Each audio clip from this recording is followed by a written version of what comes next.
Y para eso he preparado un pequeño mensaje de reflexión, también motivado en alguna necesidad aquí en la Escuela Cristiana en que me han pedido indagar un poquito más, y es sobre esa falta de atención.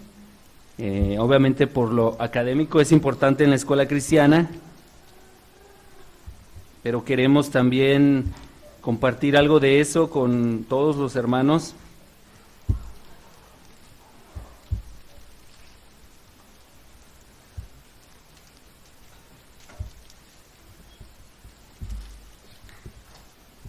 Déjenme ver si puedo compartir la pantalla, no sé por qué ya.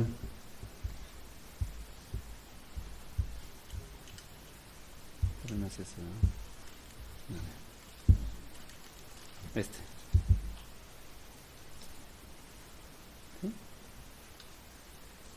Ok. Y antes de comenzar, pues vamos a, obviamente, poner este tiempo en manos del Señor. Pedimos que tú abras nuestro entendimiento en nuestra fragilidad y nuestra falta de concentración, que tú puedas venir y mover nuestro espíritu para que éste a su vez obre en nuestro corazón y en nuestra mente para escuchar tu palabra, y para que cada año que comienza, indistintamente es quizás el que comience en enero, podemos en cualquier momento escuchar tu palabra y decidir obedecer. Así que pedimos que esto que se comparta hoy, que sean tus palabras, Señor, y que sea para edificación. Amén. Así que vamos a hablar acerca de la atención o la falta de la misma. Quiero hablar la importancia de esta porque la Escritura nos dice que la atención es, incluso puede llegar a salvar nuestra vida de engaño. En Santiago capítulo 1, que estamos memorizando, vamos a llegar a eso, dice: mas el que mira atentamente en la perfecta ley, la de la libertad, y persevera en ella, no siendo oidor olvidadizo, sino hacedor de la obra, este será bienaventurado en lo que hace. Así que tener atención a la palabra de Dios y a la voluntad de Dios trae beneficios y salva la vida de las personas. Nos evita el engaño, obviamente el poner atención evitaría que fuéramos engañados. Así que espero que esto se pueda incluir como un propósito de año nuevo, así que a la misma vez, como les digo siempre, me reto yo mismo a hacerlo así. Así que dice en este libro que se llama Preste atención a su atención, dice la doctora Gloria Mark, que es investigadora y psicóloga y además ha profundizado mucho en las tecnologías y en el efecto que tienen en las personas. Y ella publicó este libro con hallazgos tan interesantes como este, que el tiempo de concentración en una sola cosa de un estudiante de nivel de preparatoria es aproximadamente de 90 segundos. Es lo único que logran los muchachos, estar concentrados ininterrumpidamente. Pero antes de que los adultos volteamos a ver a los alumnos y les digamos: ah, ya ves, los adultos, 3 minutos. El tiempo de concentración ininterrumpida, y yo creo que ahorita ustedes lo van a notar porque a lo mejor ahorita alguien ya se desconcentró, ¿verdad? Y si no, en los próximos minutos va a pasar. Puede llorar un niño, puede apagarse una luz, o nosotros mismos hemos ya programado de alguna manera nuestra atención para que sea corta y no pueda prestar demasiada atención, demasiado tiempo a una sola tarea o a una sola cosa, porque hemos sido enseñados a hacer multitarea, ¿verdad que sí? Pero el término multitarea es para las máquinas. La realidad, dice esta psicóloga, es que las personas no somos multitarea. Podemos hacer una sola cosa bien o muchas cosas a medias. Así que ella analizó con varios estudios de eso. Y eso me llama mucho la atención porque en la escritura nos dice que la atención a la palabra de Dios ininterrumpida es un mandato, ¿verdad? Hijo mío, está atento a mis palabras, inclina tu oído a mis razones, y físicamente eso es bueno, ¿verdad? No se aparten de tus ojos, guárdalas en medio de tu corazón, porque son vida. Eso es vida. Poner atención a la palabra de Dios es vida a los que lo hayan. Es medicina, porque hay muchas enfermedades en el espíritu, en la mente. Aquí hay medicina, pero ¿para quién? Para los que están atentos, ¿sí? Para su cuerpo, y sobre toda cosa guardada, guarda tu corazón, porque de él mana la vida. Pero hoy en día resulta más retador que nunca poner atención. ¿Por qué? Porque tenemos tecnologías, trabajos estresantes, expertos en mercadotecnia, todos empeñados en hacer que no logremos poner atención a lo que es importante. Así que aún en nuestras ocupadas vidas, llevamos el peligro de hacer esto alejados de Dios, ¿verdad? Incluso nuestra vida en la iglesia puede ser una vida muy ocupada y muy atareada, pero distraída de lo que Dios quiere para nosotros. Nos debemos de preguntar, esa es una buena pregunta para hacernos, ¿verdad? ¿Estamos perdiendo la presencia o la capacidad de estar presentes en la familia, en la iglesia? Y yo quiero hacer una gran diferencia entre estar aquí y estar presente. No es lo mismo. No es lo mismo. No estoy, y es claro que es bueno, no dejemos de reunirnos, pero podemos estar reunidos y no estar presentes. Podemos estar aquí en el local y nuestra mente estar en un lugar muy diferente. Y podríamos acudir a todas las reuniones de la iglesia, y hay que hacerlo, pero no estar presente. Y este autor, que voy a citar un poquito más adelante, plantea esta pregunta: ¿está el ser humano perdiendo la capacidad de estar presente? Y él lo narra, periodista él, porque dice que de haber buscado y visitado lugares en todo el mundo fascinantes, ve cómo las personas cada vez prestan menos atención al objeto que van a ver, y menciona él como ejemplo ese museo.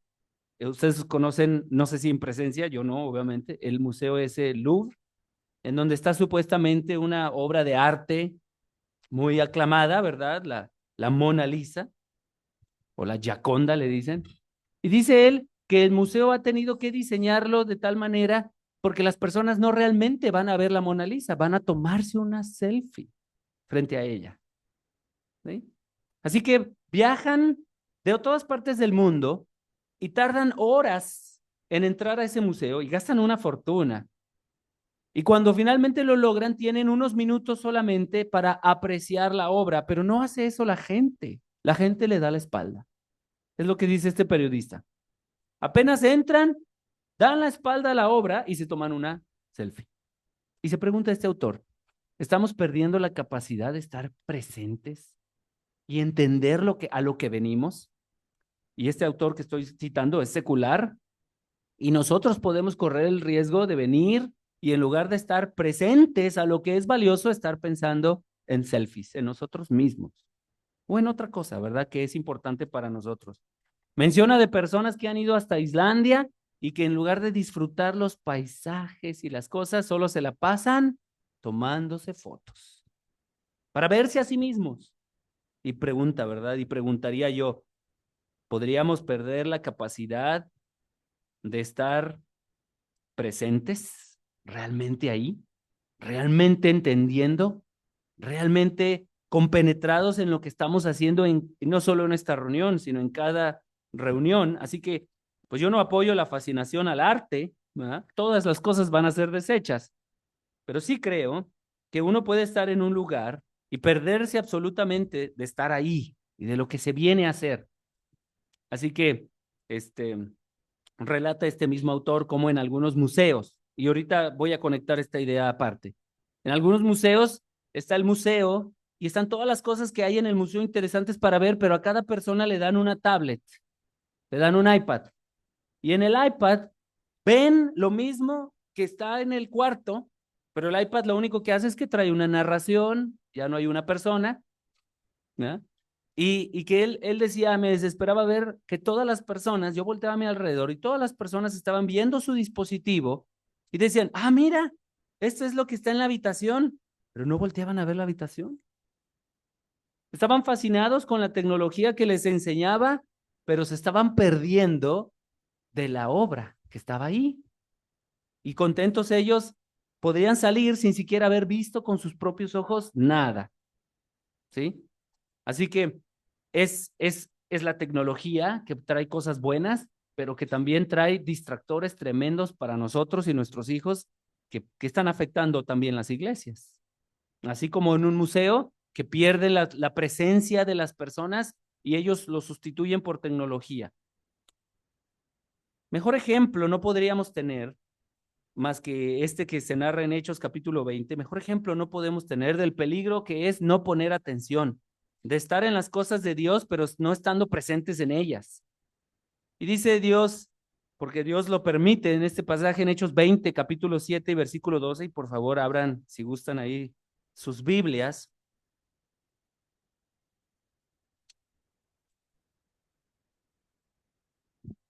Versículos 7 al 12, el primer día de la semana, reunidos los discípulos para partir el pan, Pablo les enseñaba, y habiendo de salir al día siguiente, alargó el discurso hasta la medianoche, y había muchas lámparas en el aposento alto donde estaban reunidos.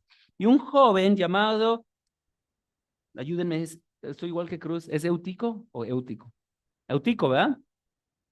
Eutico, que estaba sentado en la ventana rendido de un sueño profundo por cuanto Pablo disertaba largamente, vencido del sueño, cayó del tercer piso abajo y fue levantado muerto. Y no era medio muerto, porque Lucas, doctor, es el que está escribiendo esto y yo creo que él está dando un dictamen médico, ¿verdad? No solo se pegó, se murió, ¿sí? Entonces desciende Pablo y se echó sobre él y abrazándolo dijo, no os alarméis, pues está vivo. Después de haber subido y partido el pan y comido, habló largamente hasta el alba y así salió.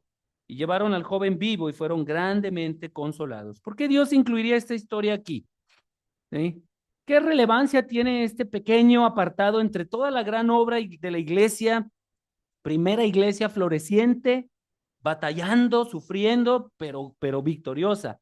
¿Por qué Dios permite que se mencione esto aquí? Si no, nada más es un detalle, ¿verdad? Pues lo primero que sabemos es que este joven es un joven muy afortunado, ¿sí? No porque haya Pablo hecho un milagro en salvarlo. Él es afortunado y de hecho su nombre significa afortunado, Eutico. Es afortunado porque está rodeado de testimonios de hermanos fieles que pueden darle fortaleza. Simplemente si ustedes ven en versículo 4, vean la lista de personas que están en esa reunión. No solo está Pablo, ¿sí? Ahí hay mención de hermanos en Cristo que ustedes van a reconocer como Aristarco, como Gallo, Timoteo, Tíquico, Trófimo, ¿sí? Lo digo de esta manera, en el Señor Él es el único importante, pero aquí vemos hermanos de muy buen testimonio que sabemos que su obra fue importante para la extensión de la palabra del Evangelio, ¿verdad? Entonces, en esta iglesia es un gran privilegio para este joven que tenga la posibilidad de verse rodeados de hermanos fuertes en el Señor, ¿sí? Hebreos capítulo 13, versículo 7 incluso nos exhorta a recordar a nuestros pastores, a los de buen ejemplo y a imitarles. Así que él pudo haber estado sentado junto a Timoteo y haberle preguntado cosas a Timoteo porque era un joven también. Podría haber preguntado a los hermanos sobre los fundamentos de la iglesia. Pudo haberse puesto en alguna otra situación, ¿sí? También él es afortunado porque tiene una iglesia fuerte. Fíjense que esto no es poco detalle lo que dice aquí. La iglesia está siendo perseguida. Pablo incluso en unos versículos antes menciona que cambió su viaje por las amenazas de muerte que había contra él. Pero esta iglesia confía en el Señor. No es una iglesia que se esconde. ¿En dónde están? Están en un tercer piso, ¿sí? Y en una reunión en donde seguramente cantaron, dice que partieron el pan, estudiaban, y no era una iglesia que se escondía. Incluso llenan de lámparas ese lugar, dice, ¿verdad? Así que estaba muy bien iluminado. No era una iglesia que se escondía, era una iglesia fuerte. Y eso es la segunda bendición que tiene este joven. Es una iglesia que se reúne públicamente, prende todas las lámparas, siguiendo como dice el Señor Jesús en Mateo 5:16, así alumbre vuestra luz delante de todos los hombres. Es una iglesia fuerte que puede fortalecer a un joven si está en la posición correcta, si está en el lugar correcto y si está prestando atención. Y la tercera razón por la que este joven es afortunado es porque además hay enseñanza fuerte y abundante. Dice Hechos capítulo 20, versículo 9, Pablo disertaba largamente. Imagínense todo lo que pudo haber aprendido. Ojalá tuviéramos un relato de lo que Pablo aquí está enseñando. No, no sabemos qué está enseñando. Pero es algo tan importante que él, sabiendo que es la última vez que va a ver a los hermanos, probablemente ya llevaba 6 horas enseñándoles. Imagínense la riqueza. Curioso es que justo después de que el joven cae muerto y Pablo, Dios a través de Pablo, cura a este joven, no dicen, bueno, esto ya nos enseña que ya mejor vámonos a casita, ¿verdad? No. Oigan, pues ya perdimos 20 minutos, vamos a seguirle. Hay tanto que aprender. ¿Sí? Y siguieron trabajando, siguieron estudiando. Y Pablo al día siguiente viajaba. Así que no es un joven afortunado el que tiene testimonios, que tiene una iglesia y que tiene enseñanza. Es el joven más afortunado. Igual que lo hemos sido muchos nosotros, ¿verdad? Que crecimos, gracias a Dios, con esa bendición. Los jóvenes que ahorita la tienen y en otras iglesias también. Y los adultos que ahora como adultos entendemos que esto es un gran privilegio, pero que cuando jóvenes pudimos habernos estado quedando dormidos en la ventana. Mis hermanos, no dejemos de prestar a las bendiciones del Señor ni deseemos menos. Hay personas que pueden pensar, ay, es que ¿por qué reunión el lunes y el martes y el miércoles y el jueves y el viernes? Y ya quiero descansar. Es una bendición tener la oportunidad de una iglesia grande y fuerte que se reúne tanto pueda reunirse, que lo haga prendiendo las lámparas, no escondiéndose. Y bueno, nosotros no padecemos persecución. Si padeceríamos persecución, ojalá eso no nos limitara a reunirnos. Si cambiaran las cosas y las disposiciones gubernamentales dijeran, está prohibido el cristianismo, aquí deberíamos de estar, de todas maneras. Aquí deberíamos de estar. Y las reuniones no se cancelarían y no estaríamos buscando ya no hacer las cosas porque ay, no nos vayan a agarrar, ¿verdad? Como esta iglesia. Y la enseñanza, y los varones preparándose constantemente, todos los varones preparándonos para enseñar, si es necesario, 6 horas de corrido. A veces no podemos 15 minutos compartir algo de la palabra de Dios. ¿Qué pasa? No estamos compenetrados durante la semana quizás. Así que a pesar de toda esa bendición, el joven afortunado, Eutico, afortunado de estar ahí, pero no está presente. Está ahí, él no está presente. ¿Sí? Empieza el error en dónde se ubica. ¿Sí? La elección del joven determina el resto. Dice que él elige, porque está rendido del sueño, irse a la ventana. Hay 3 expresiones que mencionan a este joven: rendido, vencido y muerto. ¿Sí? Pongan atención, mis hermanos, porque esto es un proceso.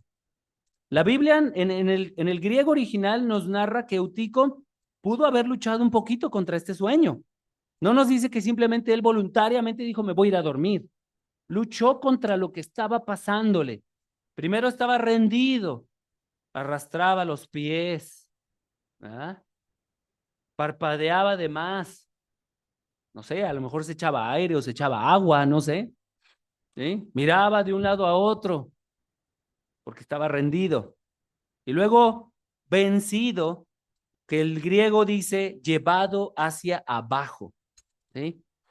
De donde debería de estar, de lo que debería de estar haciendo, de lo que debería de ser el centro de su atención, es un poco más abajo de eso, o mucho más abajo de eso. No está en lo que debe estar, no está donde debe estar. Y se acerca a la ventana y finalmente la tragedia de las iglesias actuales, muerto. Y dijo la tragedia de las iglesias actuales porque esta gráfica nos muestra algo que incluso platicábamos en una reunión, creo que David nos platicó en una reunión, cómo hay iglesias en Europa, en Inglaterra precisamente, en Estados Unidos, iglesias que edificios anteriormente siendo iglesias, ahora se están vendiendo, los gobiernos los están vendiendo para que sean bares, para que sean restaurantes, para que sean lo que sea, porque eran iglesias y ya no lo son. Ya caducaron, ya nadie iba. Y ahí hay una gráfica en Estados Unidos de cómo se ve el comportamiento de la asistencia, ¿sí? Miren cómo todo va a la baja conforme pasa el tiempo. Entre lo único que va a la alta, esa línea amarilla no se ve aquí bien, pero esa línea amarilla es las personas que nunca van a la iglesia. Es la única que va a la alta. ¿Sí la ven, verdad? En 2022, más del 30% de la población, esto es en Estados Unidos, ya no va a la iglesia, a ninguna. Pero hay unos que atienden semanalmente, una vez a la semana. Y hay algunos una vez al mes. La línea de azul clarito es una vez al mes. ¿Sí? Pero vean la estadística, es muy clara. Igual que este joven Eutico que va bajando, así las iglesias cristianas también van para abajo. O como dice el griego, ¿verdad? Llevados hacia abajo. Y yo me pregunto, mis hermanos, esto es en Estados Unidos, ¿verdad? En Estados Unidos, en 2020, el 64% de la población se identifica como que se identificaba como cristiana, mientras que en 1972 lo hacía el 90% de la población. ¿Y por qué menciono tanto Estados Unidos? Uno es porque aquí no encontré estadísticas, aquí en México no interesa eso, supongo, o no tanto, no tienen tanta información. Pero lo otro es porque Estados Unidos se fundó como una nación cristiana. Y lo que pasa ahora es muestra de lo que puede pasar cuando se está presente, cuando se está ahí, pero no se está presente. El declive del cristianismo por la falta de atención. Porque estamos ahí, pero no estamos poniendo atención a lo que está pasando.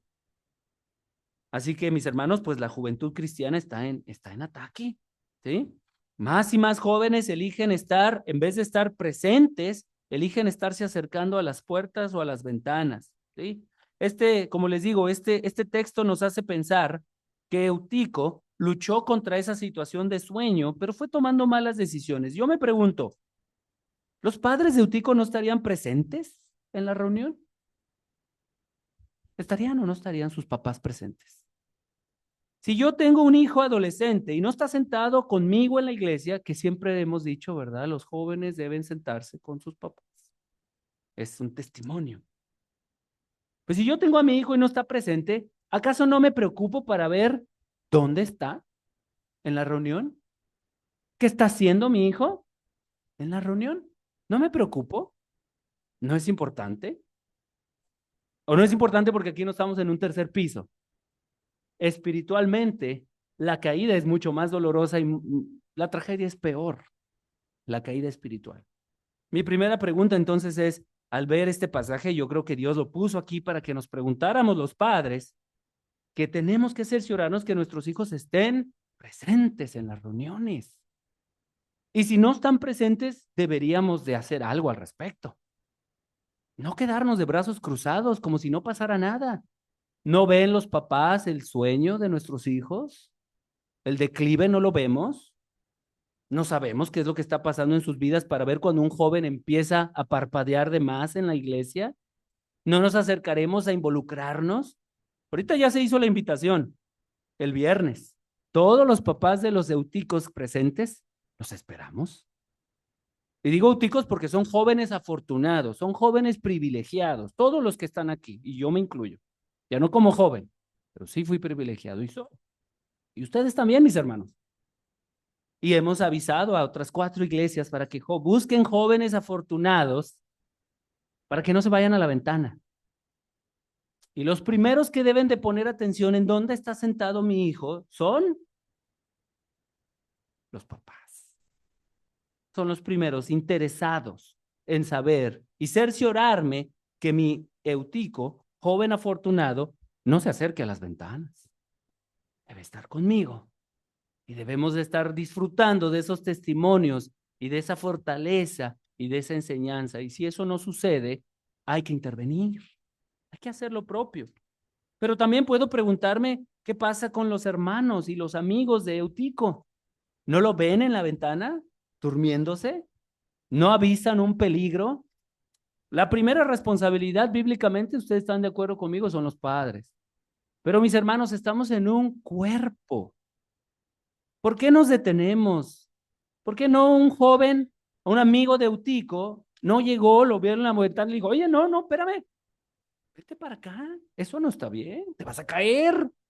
No, parecería que entendemos que amamos más a Eutico dejándolo que se duerma ahí en la ventana hasta que se caiga.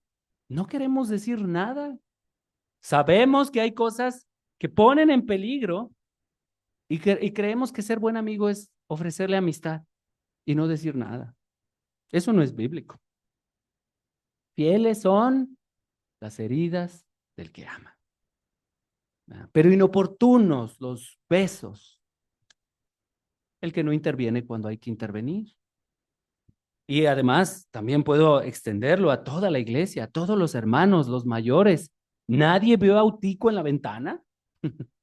Nadie lo vio. O a lo mejor hubo quien lo vio y dijo, no, pues le corresponde a alguien más. Somos un cuerpo, nos corresponde a todos. Involucrarnos, cuidar de nuestros jóvenes, pero también de los adultos. También un adulto puede estar en la ventana, ¿verdad? Así que igual pasa hoy en día, si vemos que ocurren cosas que ponen en peligro a nuestros jóvenes, a nuestros adultos, no hacemos nada por temor de ser mal vistos. Isaías 21:8, un pasaje que he estado poniendo el alto del Señor.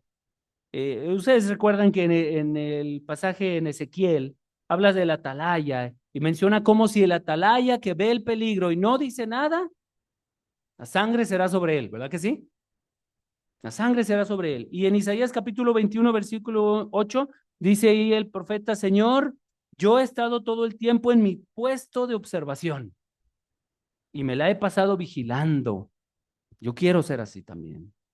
Primeramente con mi familia y mis hijos, porque es responsabilidad primaria, pero con el resto de los hermanos. Estamos puestos para ponernos atención unos a los otros. Estamos aquí en la iglesia y ponemos atención al Señor. Ojalá más de 3 minutos, ojalá más de 90 segundos, pero también debemos de cuidarnos unos a otros. Yo propongo, ¿por qué cambiar, verdad? Yo propongo que este año pongamos atención a nuestra atención, por 3 razones. Porque una vida llena de distracciones es una vida mermada. Dice Hebreos, es necesario que con más diligencia pongamos atención a las cosas que hemos oído para que no nos vayamos a caer de un tercer piso, o peor, ¿verdad? Que no nos deslicemos. El padre o madre inmersos en sus mundos pierden la oportunidad de tiempo con sus hijos, inmersos en los hijos, ¿verdad? Los jóvenes pueden perder el tiempo inmersos en las redes sociales, perdiéndose de la realidad. Esta es una estadística que investiga un periodista ahí del Business Insider. Estas no son mis investigaciones, ¿verdad? Son acreditadas a alguien más para que vean que no lo invento yo. En donde dice que el promedio del teléfono celular empleado por cada uno de nosotros es de 3 horas y 15 minutos diarios, no semanales, diarios. Y es tan grave el problema que algunas instituciones de salud han pedido que las tecnologías mismas que provocan esto ayuden y han incluido aplicaciones para avisarnos. ¿Cuántos tienen una aplicación que le avise cuánto tiempo pasa a la semana? ¿Lo tienen? Pues es buena opción, ¿verdad? Pero eso no va a solucionar el problema, eso solo se va a advertir que hay un problema. El promedio de veces que tocamos el teléfono al día es de 2,617 veces. A mí también me pareció exagerado cuando vi esa investigación, pero ahí está el artículo, en donde observaron los hábitos de uso constantes en varias diferentes poblaciones, desde los adultos mayores hasta los jovencitos. Desde los niños ya les dan tablets y eso no es recomendable, ¿verdad? ¿Cuántas veces se toca la pantalla? 2,617 y luego decimos, yo no tengo tiempo para nada, pero pasamos horas en las pantallas. Así que la segunda razón por la que vale la pena cambiar. La primera es porque si vamos a vivir una vida así, es una vida que no va a llegar a lo máximo que el Señor puede darnos. Es una vida mermada. Pero la segunda razón es porque la fragmentación de la atención, si estamos tan distraídos, produce crisis y cuando la atención se destruye la capacidad para resolver problemas. No podemos resolver problemas si estamos distraídos. Lo hemos visto, ya lo vimos en la vida de Eutico, pero muchos ejemplos tenemos en David, en Samuel, en Elí, en Isaac, etcétera. Las distracciones. Es más fácil voltear a ver a otro lado que hacer lo correcto. Las distracciones. Dice Primera de Reyes, capítulo 1, versículo 6, hablando de la relación hijo-padre. Dice que David como padre Nunca entristeció a su hijo todos los días de su vida diciéndole, ¿por qué haces esto, David? Y van a decir ustedes, sí, ese Absalón fue terrible. No es Absalón, es Adonías, perdón. O sea que lo que no aprendió David con Absalón, lo volvió a repetir con su otro hijo, Adonías. Y él intentó también quitarle el reino, también. Y también terminó en forma trágica. Y la Biblia es clara al decir, nunca David en todos sus días le dijo, hijo, quítate de la ventana. ¿Por qué estás haciendo esto? No lo hizo. Lo dejó en la ventana, tanto como él quisiera, pensando a lo mejor, bueno, pues se va a arreglar solo. Nosotros tenemos que cambiar, porque nosotros somos los que somos mandados por Dios para resolver esos problemas en lo familiar y en la iglesia. Y solamente poniendo atención lo vamos a poder hacer. La tercera razón es que si entendemos lo que está ocurriendo, podemos empezar a hacer cambios. Dice este autor, no todo aquello a lo que nos enfrentamos puede cambiarse. Hay cosas que son a lo mejor ya imposibles de vencer, pero no cambiaremos nada a menos que nos enfrentemos a ello.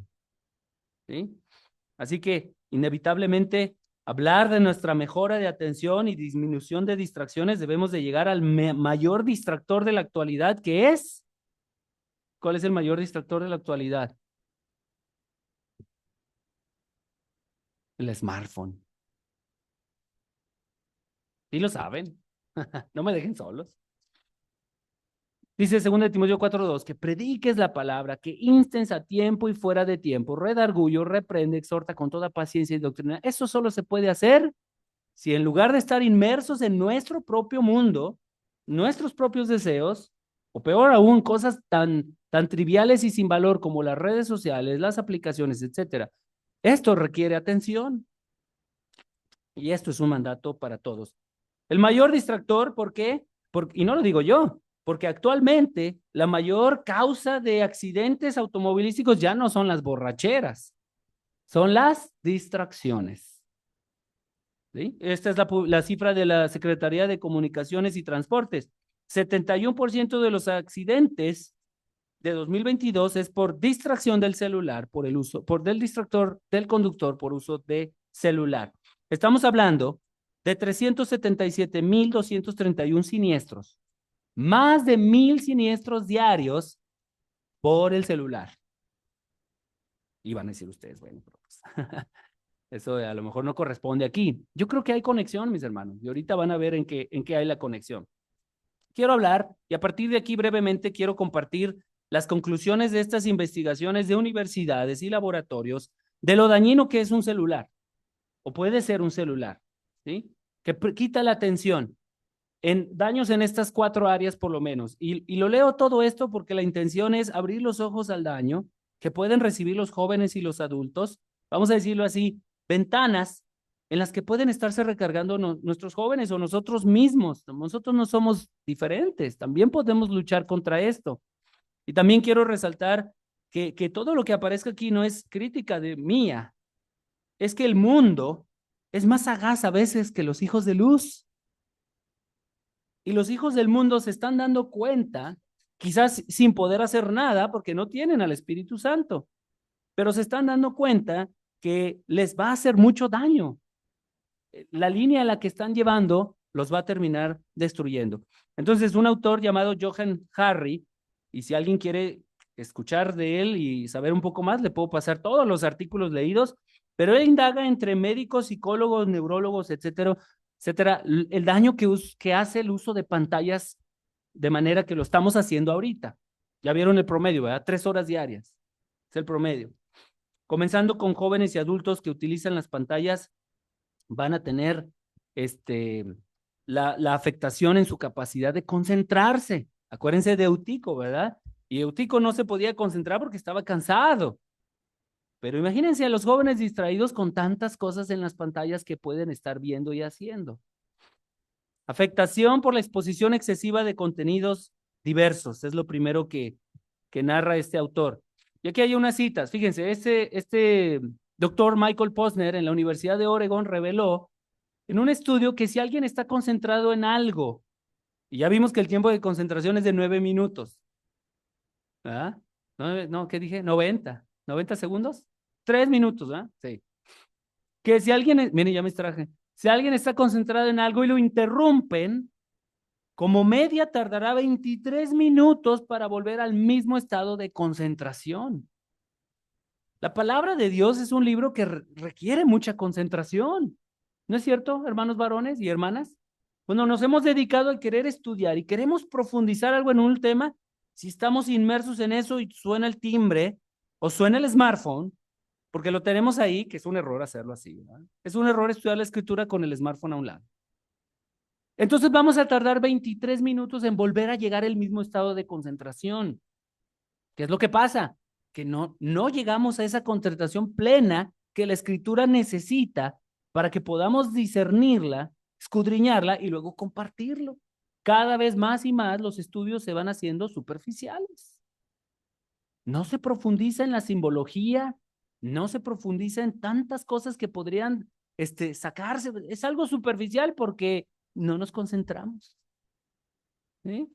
En un estudio de un laboratorio de interacción humano-ordenador, les digo, ya hay lugares que solamente se dedican a estudiar el daño.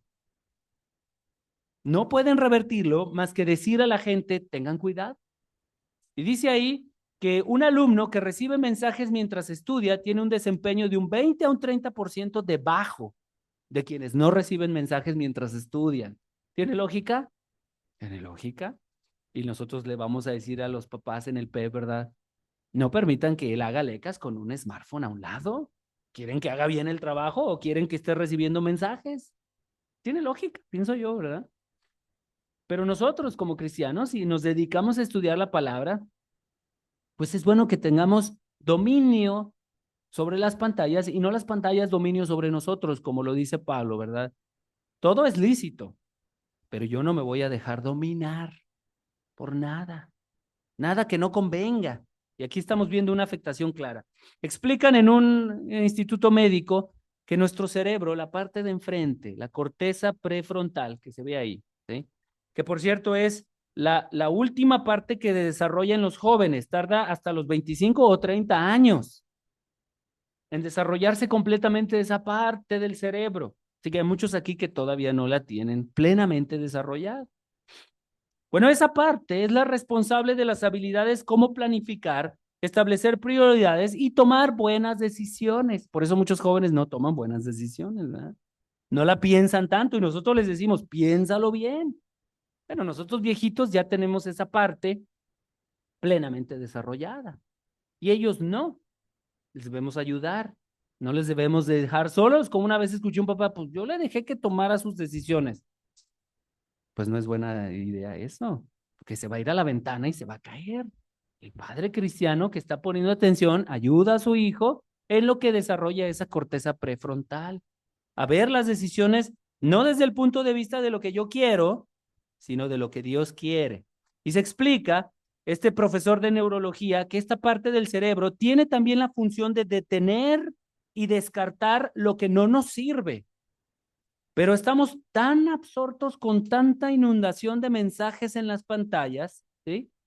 Que es como un portero, de esos que guaruras grandotes que no dejan pasar a quien no debe pasar, pero ya está tan agotado, ¿sí? Es mucho más lo que consigue pasar al filtro de la mente e interfiere con el flujo de nuestros pensamientos. Así pues, ya no filtramos tanto como antes. Y ese portero se ve superado y el salón se llena de jóvenes maleducados que molestan a todo mundo y hacen desastre a los que quieren estar tranquilos. Un joven con su mente toda distorsionada, ¿verdad? Toda desordenada. Bueno, mucho tiene que ver que esa corteza prefrontal se ve superada por la cantidad de mensajes y notificaciones y fotos y luces y cosas que se está exponiendo. Aunque esto ciertamente tiene más afectación en los jóvenes menores de 25 años, como ya lo vimos, los adultos también podemos sufrir de falta de concentración cada que nos esté sonando el celular. Esto lo dice Adam Gazzaley, profesor de neurología, para que no digan que yo lo estoy inventando. Afectaciones en el sueño. Ahora, el sueño bueno, Porque hay un sueño bueno, no es el sueño que nos da en la iglesia. Ese no es el bueno, ni en la escuela, ni en la oficina. El sueño bueno es el que Dios diseñó para que durmamos y descansemos. Bueno, el uso excesivo de pantallas trae afectaciones graves al sueño. Los efectos de falta de sueño, dice aquí Charles Czeisler, director de la Unidad de Problemas de Sueño del Instituto Boston, son particularmente nefastos para los niños. Los adultos suelen reaccionar amodorrándose, ¿sí? A lo mejor estamos así un poquito. Pero los niños por lo general reaccionan volviéndose hiperactivos. Entonces decimos, ¿por qué está hiperactivo? Ah, pues es que, este, no sé, pues no durmió, debería estarse cayendo. Al contrario, un niño que no duerme bien es hiperactivo, ¿sí? No, a diferencia de los adultos.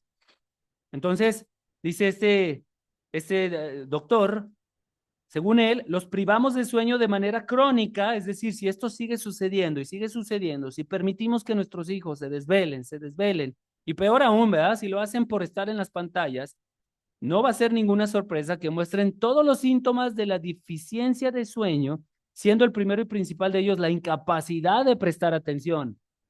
Ahora estamos formando la siguiente generación de cristianos. Si nosotros estamos como adultos batallando en prestar atención, pero permitimos que la siguiente generación utilice las pantallas de tal manera que de manera crónica no puedan prestar atención, estamos hablando de que el siguiente etapa del cristianismo va a ser mucho más flanqueable para el enemigo, más fácil de engañar, porque no están prestando atención. ¿Por qué? Porque desde chicos ya les dejamos de manera crónica no prestar atención. Y una de las formas muy claras es con la falta de sueño correcto. Ahorita voy a explicar, bueno, va a explicar aquí un doctor un poco de eso. Fíjense qué interesante es esto. La falta de sueño es interpretada por nuestro cuerpo como si fuera una emergencia, por lo que entra en la zona del sistema nervioso simpático y lo que hace el cuerpo pensando que estamos en una emergencia, que un oso te está atacando o estás en medio de un tsunami. Si tú no duermes bien, si yo no duermo bien, como deben ser las 8 horas, ¿verdad? Entonces nuestro cuerpo entra en un estado de alerta pensando que es una emergencia, aumenta la presión sanguínea y busca azúcar, que es lo que hacemos en la mañana cuando no dormimos bien. Café, ¿verdad? Con mucho azúcar, o donas, o qué sé yo, ¿verdad? Un yogur, lo que sea. Queremos ingerir azúcar porque es la respuesta de este sistema nervioso simpático. Presión sanguínea, azúcar, aceleración de ritmo cardíaco, cosas que luego van a traer enfermedades. En esa emergencia corporal, nuestro cerebro no solo se limita a la concentración inmediata de corto plazo, también suprime recursos de otras formas de concentración a largo plazo, ¿sí? Entonces, si venimos desvelados y venimos azucarados, ¿verdad? Peor tantito. Estamos dándole a nuestro cuerpo la receta perfecta para enfermarse y no estar atento. Así que el café no es la solución. A lo largo del día, nuestro cerebro va generando una sustancia química llamada adenosina. Esa sustancia nos indica cuándo tenemos sueño, ¿ok? Esa sustancia nos avisa, tienes sueño. Es una forma de protegerse el cerebro y el resto de su cuerpo, ¿verdad? Del cuerpo. Y con la cafeína lo que hacemos es que bloqueamos el receptor que lee el nivel de adenosina.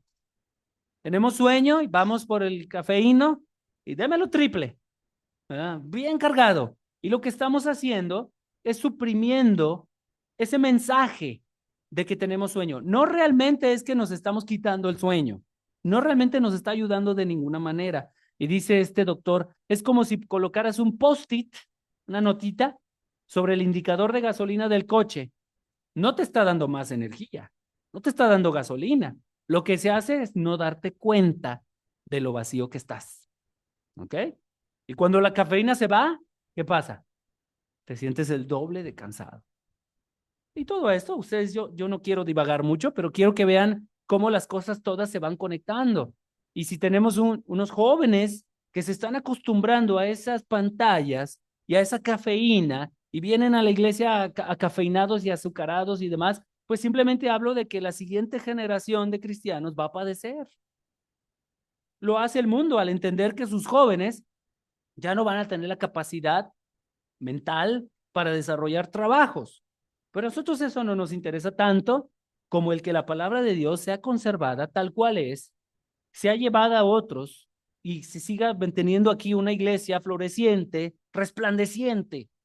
No se va a lograr con cafeína y pantallas. Eso es a lo que quiero llegar. Cuando nos vamos a dormir, esto es algo que yo aprendí, me hace muy interesante.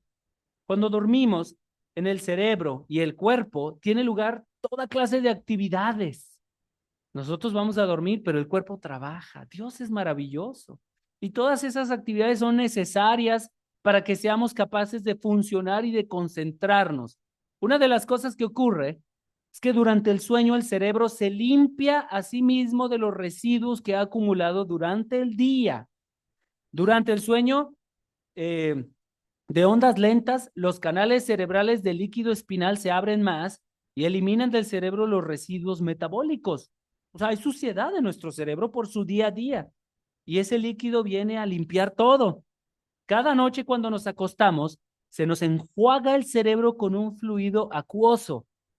Ese líquido cerebroespinal lava nuestro cerebro, arrastra las proteínas tóxicas y las lleva hasta el hígado para librarse de ellas. ¿No es maravilloso cómo lo hizo el Señor? Y que debemos con deseo de cuidar el templo del Señor y de nuestros hijos, tener orden. Vemos en lo que puede afectarse que no lo hagan así. Debemos, algunos consejos que da aquí, es que limitemos radicalmente nuestra exposición a la luz artificial antes de acostarnos, ¿sí? Evitemos luces fuertes artificiales en la recámara. Pues hay quienes dicen, es que yo debo dormir con una lucecita. Pues el doctor en neurología no lo recomienda. Y lo más recomendable es evitar la luz azul de las pantallas, al menos durante las 2 horas anteriores al momento de acostarnos. Y muy importante, por favor, dice el doctor de neurología, carguen la batería de su celular. El celular tiene que venir con nosotros porque es nuestra herramienta de trabajo, pero no tiene que dormir con nosotros. Carguen, dice este doctor, por favor, carguen la batería del celular por la noche en otra habitación en donde no lo puedas ver ni lo puedas oír. Porque si duerme contigo ahí en la mesita de noche, o habrá quienes duermen acurrucados con él, se prende, ¿verdad que sí? Y sí los despierta. Sí nos despierta, aunque nomás vibre. Y eso tiene daños a la salud. Y vuelvo a repetir, mis hermanos, esto no lo estoy diciendo solo por decirlo, son las cosas que el mundo se está dando cuenta en su sagacidad para preservarse como mundo. Nosotros queremos preservar la iglesia del Señor. Ahora, sobre la lectura, voy muy rápido, ¿eh? Hay afectaciones importantes en los niños, en sus bajos niveles de lectura o sus bajas capacidad de poder leer y entender lo que está diciendo el texto. Esta doctora o profesora, perdón, de lectoescritura de la universidad, una universidad en Noruega, explica que las 2 últimas décadas lleva investigando la materia que ha podido demostrar algo muy fundamental. Leer libros, esto espero es un consejo. Leer libros nos adiestra a un tipo de lectura muy concreto. Nos enseña a leer de manera lineal, centrados en una cosa durante un periodo sostenido. O sea, leer es muy bueno, ¿verdad? Y ha descubierto que leer pantallas nos habitúa a leer de una manera diferente, a partir de saltos nerviosos que nos llevan de una cosa a otra. Tenemos más probabilidades de seleccionar y descartar, porque eso hacemos cuando estamos en la pantalla, cuando leemos en pantallas, ¿verdad? Según han develado sus estudios, pasamos los ojos rápidamente por la información para extraer de ella lo que necesitamos. Ello crea una relación diferente con la lectura que deja de ser una forma de inmersión placentera en otro mundo para convertirse en algo que se parece más a recorrer un supermercado concurrido en busca de lo que se necesita para volver a salir de él. ¿Saben a dónde voy con esto, verdad, mis hermanos? Esta doctora ha llevado a cabo estudios en los que divide a la gente en 2 grupos. A uno le proporciona información de un libro impreso y al otro esa misma información en una pantalla. A continuación se les pregunta lo que acaban de leer y ella descubre que la gente entiende y recuerda menos cuando leen las pantallas. Actualmente ya son muchas las evidencias científicas que lo avalan a partir de 54 estudios. El término para referirse a este fenómeno es inferioridad de pantallas. ¿Qué nos dice esto? ¿Cómo debemos leer la escritura? Si queremos sacar el mejor provecho de ella. Yo sé que la tecnología nos da para tener 21,000 versiones en el celular. Pero por lo que esta doctora concluye, y yo estoy de acuerdo con ella, es mejor leer un libro. El texto, no el celular, el texto. Mejor es que en lugar de leer 21 versiones en forma de supermercado en tu celular, leas una versión, una, en tu Biblia. Ahora nosotros hemos aceptado y hemos adoptado y hemos sido a lo mejor hasta, ¿cuál es la palabra, verdad? Condescendientes de que todos pueden traer sus celulares a la reunión y estar leyendo la Biblia en la reunión. Yo no voy a ser, obviamente, quien diga nada para nadie, mis hermanos, pero para mí el propósito, al ver esto y esta sagacidad del mundo, yo digo, yo no permitiría que mis hijos lean la Biblia en celular, porque quiero que entiendan bien lo que están leyendo. Fuimos en noviembre, ¿cómo se llama el hermano, Samuel? Que fuimos ahora no, el año pasado en Monterrey. Dicen, ¿verdad? Muy, muy enérgicamente ese hermano, que ni nos conocía. ¿Quién más estaba? Para que no digan, Hilda. ¿Y quién más estaba? Para que no digan que yo estoy inventando. Que estoy diciendo cosas nomás por meter cosas, no. Quién más estaba? ¿Nomás nosotros? Bueno, nosotros. Él claramente dijo, no traigan sus celulares a las iglesias. No es conveniente. Lo único que debe importar es, ¿cómo nos decía Ayla? La palabra de Dios. Así que, mis hermanos, si aquí entre nosotros no hay doctores, cirujanos, enfermeros de guardia, no traigamos los celulares. Démosle testimonio a nuestros hijos, démosles testimonio a nosotros, los adultos, de que realmente le damos su lugar a la palabra de Dios. Leamos la palabra de Dios en nuestros hogares y carguemos la Biblia física así como es. Traer el celular no es ninguna gracia. Todo el mundo trae el celular. ¿Sí? Pero dice ese hermano Pablo, el problema de traer el celular y decir tú, pues es que aquí traigo la Biblia, es que aquí también traes muchas otras cosas que no son la Biblia, que no son la palabra de Dios. Y esas cosas te distraen. Te llega un mensaje, te suena una oferta de Mercado Libre, te llega un correo electrónico o simplemente, mis hermanos, los bancos que ya no descansan y llaman a toda hora. ¿No es cierto? Y si les debe uno, peor. Así que, mis hermanos, un buen reto de año nuevo es obrar con la sagacidad que esta doctora nos inculca en decir, no es lo mismo leer la Biblia en tu celular. Ella no dice eso, ¿verdad? Ella dice que no es lo mismo leer. ¿Por qué no? Mostramos a nuestros jóvenes euticos lo afortunado que somos todos de tener la palabra entera. ¿Qué no hubiera dado David? ¿Qué no hubiera dado Pablo mismo? ¿Verdad? ¿Qué no hubieran dado los discípulos? ¿Y qué no hubiera dado la primera iglesia de tener esto? ¿Por qué nosotros lo vamos a cambiar por otra cosa? La palabra de Dios vive y permanece para siempre. Y nosotros somos quienes debemos de acuñar eso cargándola, no sustituyéndola por ningún aparato. Es un consejo, yo lo digo en amor a mis hermanos, como un propósito que hace algunos años yo tomé y mírenme, no me he muerto y no ha pasado nada que no se pueda resolver por dejar el celular en la casa el domingo en la mañana. Solo el domingo en la mañana, el resto de las, bueno, que el Señor nos diga a cada quien cuándo debemos desprendernos de nuestras pantallas. Aquí esto es, me parece que es importante y que puede ser un buen reto de año nuevo. Dice que la brecha de comprensión que se da entre libros y pantallas es tan grande que en alumnos de primaria equivale a 2/3 partes del progreso anual en su comprensión lectora. Y decimos ahí en la SEP, ¿por qué los alumnos no comprenden? ¿Por qué no pueden leer un libro? Por las pantallas. Preocupa que estuviéramos perdiendo nuestra capacidad de seguir leyendo textos largos y también nuestra paciencia cognitiva. Paciencia cognitiva es leer un texto, no lo entendí, lo vuelvo a leer. No lo entiendo, lo vuelvo a leer y lo leo y lo leo y lo leo hasta que pueda entender. Esa es la paciencia cognitiva.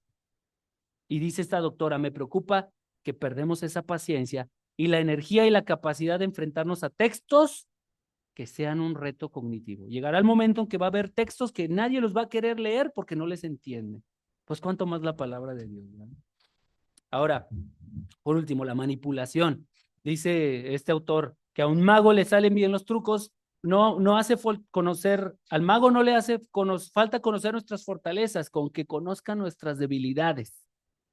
¿Sí? Con eso nos va a hacer el truco, porque sabe en qué estamos debilitados.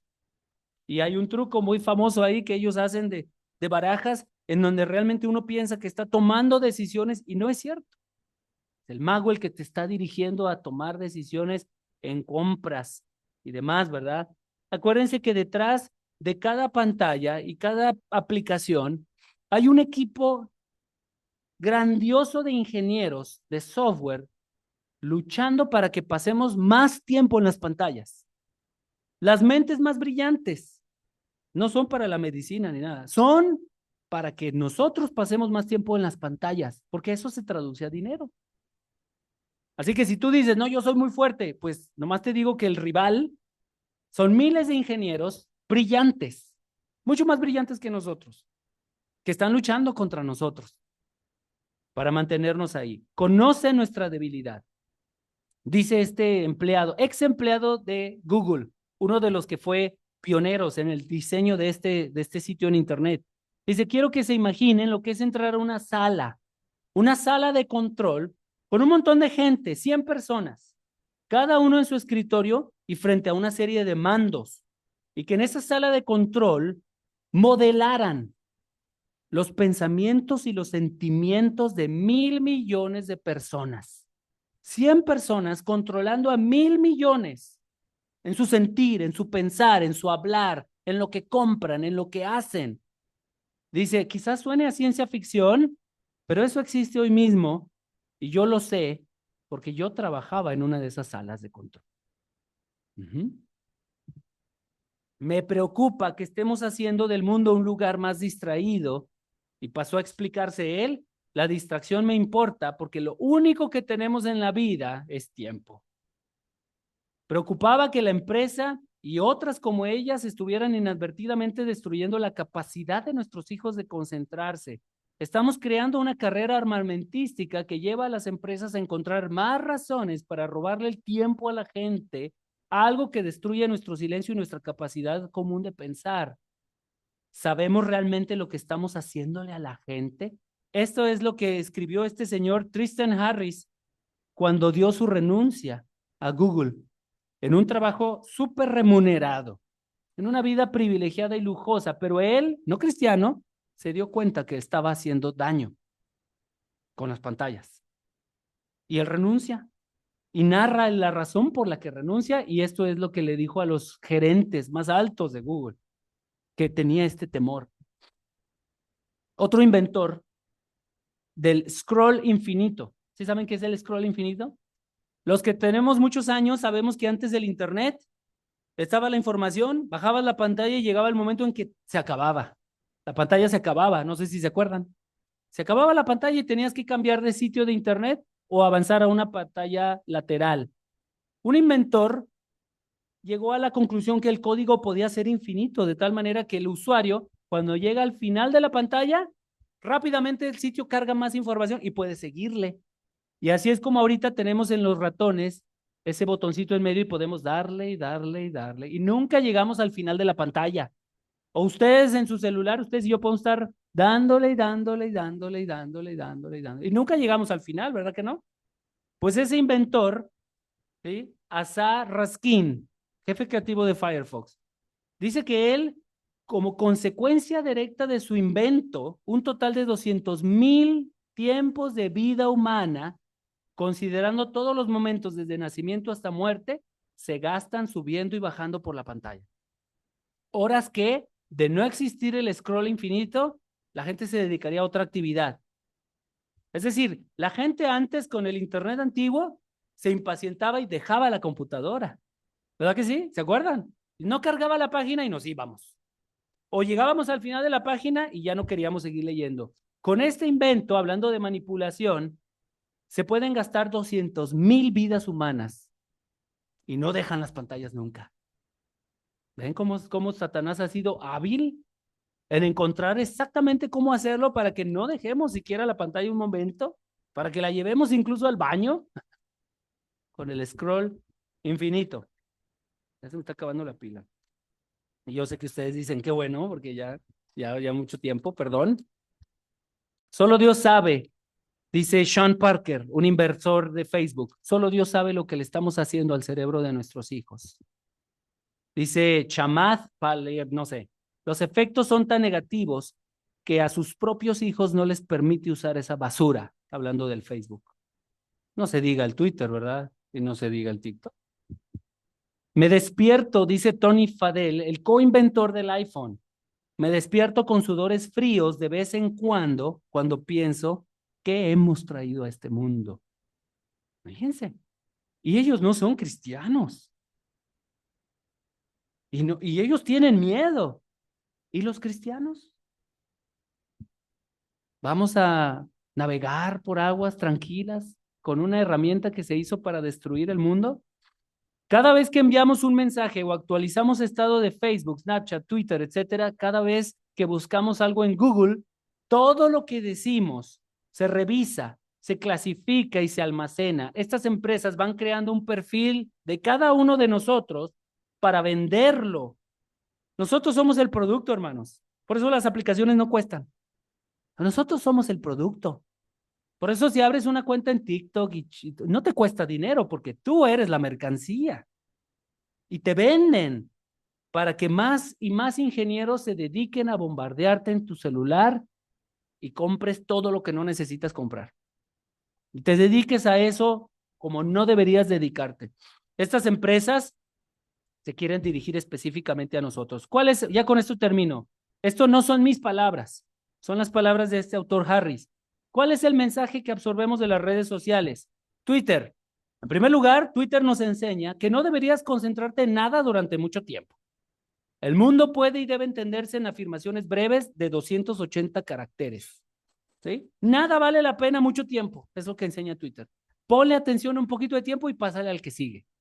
Pero así no es la escritura, ¿verdad que no? Y así no es la vida. La vida no puede afirmarse en 280 caracteres, casi nada. En segundo lugar, la segunda cosa que aprendemos de los usuarios de Twitter es que el mundo debe interpretarse y comprenderse con confianza muy rápidamente.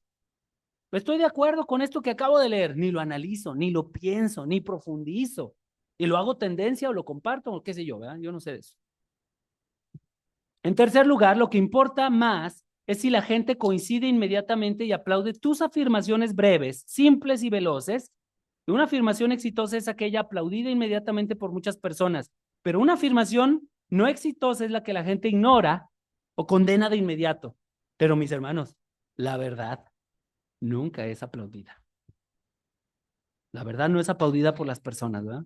¿Qué nos dice el Facebook? En primer lugar, nuestra vida existe para ser mostrada a otra gente y deberíamos aspirar a mostrar todos los días a nuestras amistades momentos cumbre editados de nuestra vida.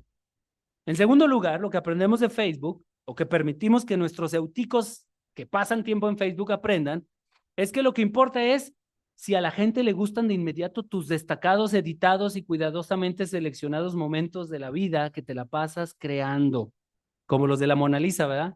Que van y se toman la foto. Y en tercer lugar, alguien será nuestro amigo si miramos sus contenidos editados con regularidad y si alguien mira los nuestros. Eso es amistad. Pero eso no es amistad. No es amistad real. ¿Qué nos dice el Instagram? Y yo agregaría aquí al TikTok, porque no se menciona el TikTok, pero desconozco mucho del TikTok, sé que es malo. Malo. ¿Qué nos dice el Instagram? En primer lugar, lo que importa es cómo nos vemos externamente. Acuérdense que estas no son palabras mías, no es mi crítica. En segundo lugar, lo que importa es cómo nos vemos externamente. En tercer lugar, lo que importa es cómo nos vemos externamente. Eso es lo que aprenden los usuarios de Instagram. Para eso es el Instagram. Y por último, en cuarto lugar, lo que importa es si a la gente le gusta cómo nos vemos externamente. ¿Sí? Esta es la crítica de un hombre periodista, no amador de Dios, ¿sí? Pero que se da cuenta del mundo que se está forjando. Y que llama en un libro, y si alguien quiere, con gusto le proporciono. Pero la Biblia, y con esto termino, mis hermanos, ya con los retos que les dejo, ¿verdad? Ya es mucho, lo siento. La Biblia nos dice que pongamos atención. Y dos cosas que dice que ponemos especial atención, dice Pablo, entre tanto que voy, y tomémoslo como es el Señor, porque esperamos su venida. Entre tanto que Él viene, dice, estate atento a la lectura, a la exhortación y a la enseñanza. Eso es uno. Y la segunda cosa a la que tenemos que estar atento, está atento a ti mismo y a la enseñanza. Y permanece en estas cosas, porque haciendo esto, a ver, digámoslo juntos, ¿lo sabemos? Haciendo esto te salvarás a ti mismo y a los que te oyeren. Esa es la gran diferencia, o debe ser la gran diferencia. La juventud cristiana que está atenta a lo que está pasando. Los padres de Eutico que están atentos a lo que puede pasar. Miren, ya me dieron una nota de miedo ahí. Ven, pónganle ahí. Pero si no estamos atentos, dice Santiago, somos como aquel que ve su espejo, se ve mal, ve que algo está mal y se va y se olvida. Hasta que no caiga el Eutico, se despiertan. ¿Qué pasó? No queremos a ningún Eutico cayéndose en nuestra congregación. Ningún joven, ningún hombre, ninguna esposa, ningún esposo. No queremos a nadie cayendo en las ventanas, ¿verdad que no, mis hermanos? Entonces pongamos atención. Pongamos atención. Y que espero que eso sea un buen propósito de año nuevo que podamos agregar. Padre, gracias por tu palabra. Ayúdanos a abrazar tu palabra como lo que es un tesoro eterno. El mundo va a pasar, los deseos van y vienen, las tecnologías van a terminar quizás destruyendo a muchas vidas, pero tu palabra permanece para siempre. Es lo más importante que podemos tener, Señor. Ayúdanos a amar tu palabra tal cual debe ser amada. Da testimonio de ti. La vida eterna viene a través de la fe, oír tu palabra. Que no amemos ninguna otra cosa, Señor. Que no pongamos más atención a ninguna otra cosa que no sea tu palabra. Los padres de familia, danos ese sentido de temor y temblor de la responsabilidad que es ver a nuestros jóvenes acercándose a las ventanas y no decirles nada. Ver que andan a punto de caer y permitirlo o hacernos parte incluso, Señor. Adviértenos, toca nuestro corazón, repréndenos y como David no estamos dispuestos a decir nada a nuestros hijos, Señor, no queremos darte malas cuentas. Ayúdanos, Señor, en nuestra debilidad y nosotros mismos como padres también hemos sido presas de las distracciones, también andamos persiguiendo cosas propias o también andamos débiles por el uso de celulares y redes sociales. Pues, Señor, que este sea el año en que tú a través de tu espíritu pongas en nosotros el deseo de liberarnos de todas esas cosas, Señor.